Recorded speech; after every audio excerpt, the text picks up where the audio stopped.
একটা শেষ সম্পদ আমাদের কাছে ছিল অস্ট্রেলিয়া ম্যাচ, যা অস্ট্রেলিয়ার টেস্ট সিরিজের মধ্যে আমি দেখার জন্য খুবই পার্সোনালি এক্সাইটমেন্ট ফিল করতেছিলাম যে এই প্লেয়ারটাকে আমি দেখব, সেটাও শেষ। অ্যান্ড লিটারালি সেটাও শেষ। এবং নিউজটা দেখার পরে আই এম টোটালি শকড যে ভাই, নাহিদ রানার এটা কি নিউজ আসলো।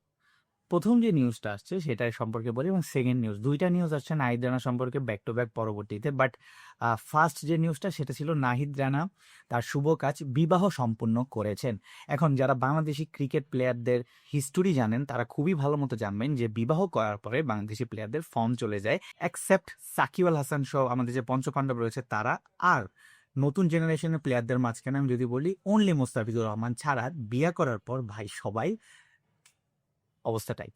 সো আমরা যেটা জানি, হিস্ট্রি আমাদেরকে যেটা বলতেছে, সেখান থেকে আমরা প্রেডিক্ট করতে পারতেছিলাম যে ভাই নাহিদ রানার এই সময় বিয়েটা না করলে হয়তো অস্ট্রেলিয়ার সিরিজের পরে করলেও হয়তো। এটা দেখে অর্ধেক মন খারাপ ছিল যে আচ্ছা ঠিক আছে বিয়ে করছে, প্রবলেম নাই ভাই, এটা ভালো কাজই করছে। বাট তার পারফরমেন্সটা আমরা দেখবো, কারণ নতুন নতুন বিয়ে হয়েছে, এখনো স্টেবল হয় নাই এই কারণে। বাট ভাই, এর কিছুক্ষণ পরে যখন দেখছি নাহিদ রানা ইনজুরির কারণে ছুটে গিয়েছে, মানে তার যে অস্ট্রেলিয়া সিরিজ সেটা পুরাটাই মিস হইতে যাইতেছে, তখন তো ভাই একদমই শেষ। অ্যান্ড তারপরে কফিনের লাস্ট পেরেকটা এই নিউজটা আসার মাধ্যমে আসলে কনফার্ম হইলো যে নাহিদ রানা আসলে আর খেলতেছেন না অস্ট্রেলিয়া সিরিজে। একটা পেস বলারকে আমি দেখতে চাইছিলাম অস্ট্রেলিয়ার মতো পিচে কেমন পারফরমেন্স করে, সেটা ছিলেন নাহিদ রানা। এবং সবচেয়ে বেশি এক্সাইটমেন্ট ছিল আমার যে নাহিদ রানা যদি এই জায়গায় একটা ভালো পারফরমেন্স বের করে আনতে পারেন তাহলে ওয়ার্ল্ডের মিডিয়ার সামনে তার একটা ভালো রেপুটেশন চলে আসবে। বাট আনফর্চুনেটলি ভাই, তার জিম্বাবুতে খেলানোর জন্য, জিম্বাবুতে খেলায় ইনজুরি করায় অস্ট্রেলিয়ার ইম্পর্টেন্ট সিরিজটা মিস করাই দিছে। সো এই প্ল্যানগুলো কোন শালা করে, এটা হচ্ছে আমার প্রথম কোশ্চেন, যে কোন ভাইটাল কি প্লেয়ারটা আমার এখন ফর্মে আছে তাকে আমি কোন ম্যাচ খেলাবো, কোন সিরিজ খেলাবো, কোন সিরিজ খেলাবো না, কোন সিরিজ আমার জন্য ইম্পর্টেন্ট, কোন সিরিজ আমার জন্য ইম্পর্টেন্ট না, এইটা যে গাধার বাচ্চারা বুঝতে পারে না, তাদের কেন ভাই বোর্ডে বসায় রাখছেন? হোয়াট ইজ রাবিশ থিং বাংলাদেশের এই ক্রিকেট বোর্ডের মধ্যে হয়? This is totally circus, Joker. This is totally circus চলে এই জায়গাটার মধ্যে। আমি জিম্বাবু সিরিজে কেন খেলাবো? আর খেলায়ও কি বিএল ছিঁড়েছেন আমি জানি না, I don't know man.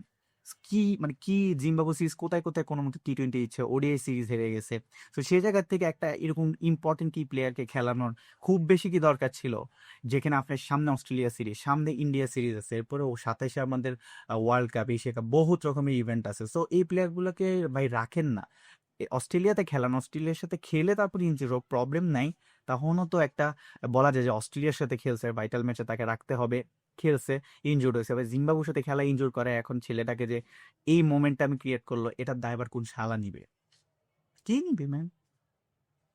So guys, আপনাদের কি মনে হয় আমাকে একটু কমেন্টে জানান। আপনারা এই জিনিসটা শুনে কতটা এক মানে হতভাগ বা কষ্ট পাইছেন সেটা আমাকে কমেন্টে জানান। আর বাংলাদেশের অবস্থা সম্পর্কে আমরা সবাই জানি অস্ট্রেলিয়াতে কি হতে যেতেছে, এবং আমি লাস্ট দুইটা ভিডিওতে চিল্লাইতেছি ভাই আল্লাহর হস্তে এগুলো বেজ্জতি থেকে যদি আমাদেরকে রেহাই দেয়, এছাড়া আমি কোনো উপায় দেখতেছি না। সো গাইজ, আপনাদের মতামত আমাকে কমেন্টে জানান। চ্যানেলটিকে এখনো সাবস্ক্রাইব না করে থাকলে এরকমই তাড়াতাড়ি সাবস্ক্রাইব করুন, কারণ ভিডিও সামনে অনেক ভিডিও আসবে যেগুলোতে আমরা বিস্তার ডিটেলসে আলোচনা করব যে বাংলাদেশের ছাগলগুলো কিভাবে তাদের ছাগলামি করে আমাদেরকে একটা আউটপুট দিতে পারে। তো দেখা হচ্ছে নেক্সট ভিডিওতে।